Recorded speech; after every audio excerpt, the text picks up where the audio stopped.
Hey, this is Mike from All That Remains, and you're watching Distortia.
This is Mike Martin from All That Remains.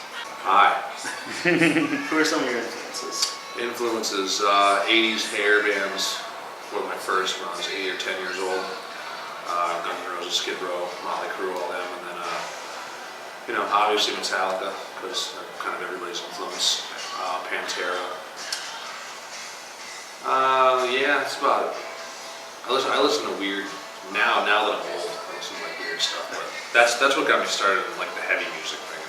Then like that wave of like Western Massachusetts metal and hardcore that I got into when I was about 18, that's what started all the heavy stuff for me.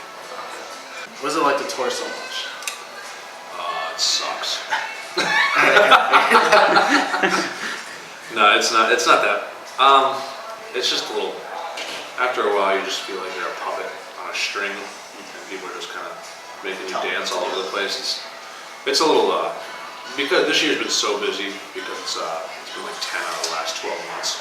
Yeah. So that's a little extreme, but when you're that busy, it usually means it's because you're in demand because things are going well. So we can't really complain because things are going well, but it does tend to be a little excessive with the touring and stuff. You play 250 shows in 1 year. You're like, wow, can I be a real person for a month? But we just had a 2-month break, so everybody's recharged right now. Yeah. What are some of your favorite songs to play?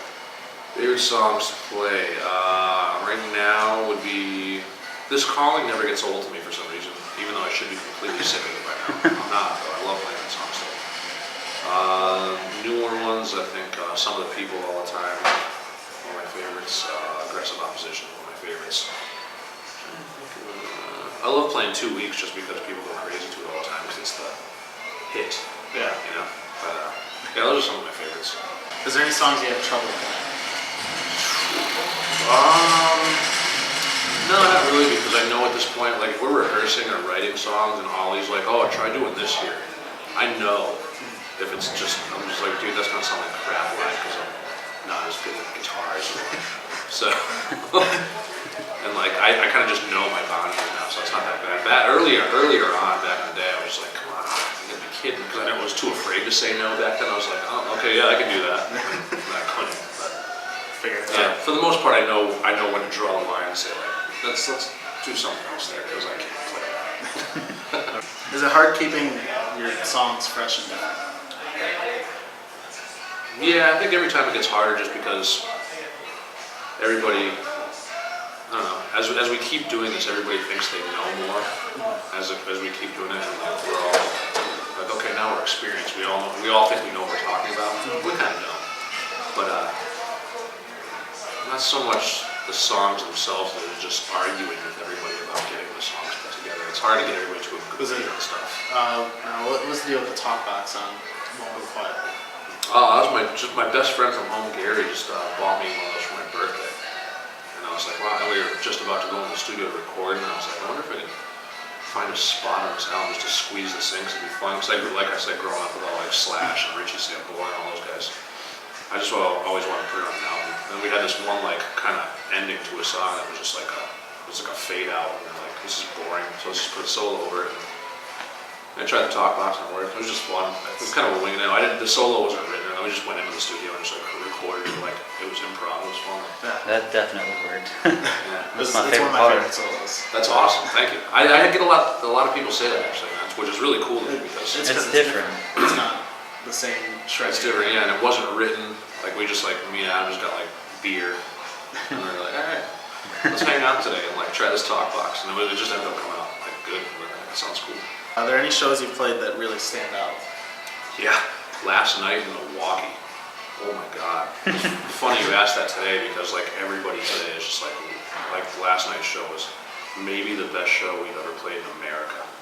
Besides like Rock on the Range we did this year in Columbus, which was unbelievable. But like last night in Milwaukee it was 4,000 people and they went nuts for every band. It was so good. So that's the most recent standout. That's cool. Now, I know it's not easy to pick a favorite, but what's your favorite album you guys have done? Favorite album? Mine, Fall of Ideals is my favorite, which is everybody's. Yeah. But I think that's one of those albums that to me came out so good we could never. Every time we put out an album now, everyone's like, "Ooh, it's gonna be like Fall of Ideals." So it's hard. It's your to, master of puppets. So you guys, That's what it is. You can't replicate it. You can't do the same thing because everyone's gonna be like, "Oh, it sounds just like Fall of Ideals." And they're gonna complain about it. But if you Or don't do it, if you don't do it, then they say it doesn't sound like. Yeah, exactly. And you're like, okay, yeah, you just gotta let that one. I'm glad when we finished that album, I was just like, there's no way people aren't gonna like this. yeah. So I was pretty confident about that one. It's still my favorite all around. To me, tour with any band, who would it be? Is it a dead or alive question? Or like if you can bring someone back from the dead, is that how it works? Yeah, even it doesn't matter. Whoever if you could tour with anyone. Oh, Pantera. Yeah, you got it. That just, those Pantera home videos, like when you watch those, like the videos, those make you want to be in a band. Yeah. That's like a lot of these bands that are touring right now are in bands because of those home videos. So I can't even imagine what it would be like going on the road with those guys. There's no way I could even keep up with that kind of party. I'm way too boring for that. Okay, you came in late in the band. Like, how did that come up? It wasn't that late. There's only one tour this band ever did that I didn't do. I came in 2002. So they got signed, just did local shows, and then went on one tour. And then, the other guitar player wasn't really working out. So Was it like just random, or did you ever know the guys? I knew Phil, and my old band had been playing a lot of shows at the local bars and stuff. And me and Phil were just sitting around one day, and it was like, oh, we're gonna kick this guy out. You should join the band. I was I said, okay. That was it. It wasn't a very formal thing. It was like we were at a strip club. So pretty simple. What's your favorite album of all time? Favorite album of all time? Appetite for Destruction. Guns N' Roses is my favorite band ever. I have such a bummer for them.